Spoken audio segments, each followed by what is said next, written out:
Isang magandang umaga, mga katsep-tsepan! Tamang-tama lang sa budget itong lulutuin ko, afford ng mga nanay na mahilig magluto at sakto lang ang pera sa bulsa. Ang lulutuin ko po ay isang masustansyang gulay. Ito ay ginisang upo.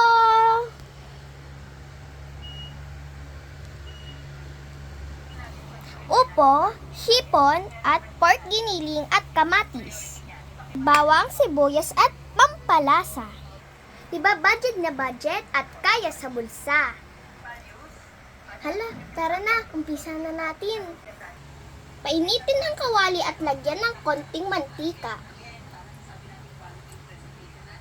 Pag mainit na, pwede na natin igisa ang bawang. Bawang,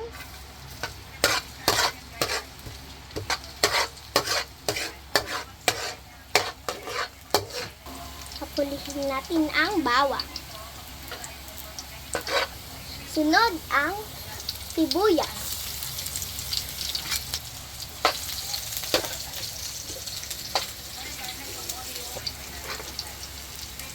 Tapos ang kamatis.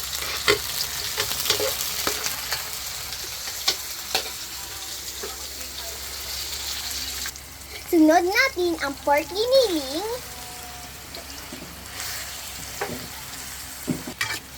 Pag medyo okay na ang giniling, lagay na natin ang hipon.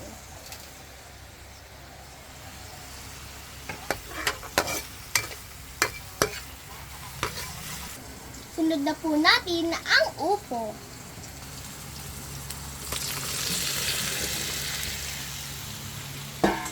Haluin.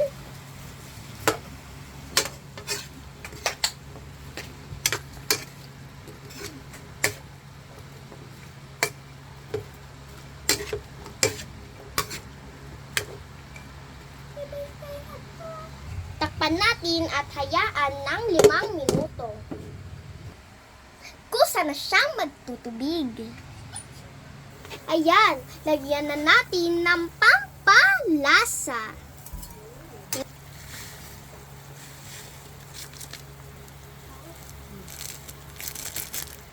Kayong mga bata, kumain kayo ng gulay. Dahil ang gulay ay pampalakas at pampasigla. Amoy pa lang, busog ka na. Pwede na to.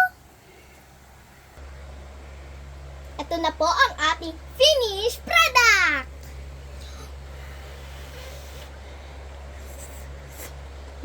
Sarap. Hanggang sa muli mga ka-chef-chepan, ito ang inyong junior chef, Chef Chepan. Blessings!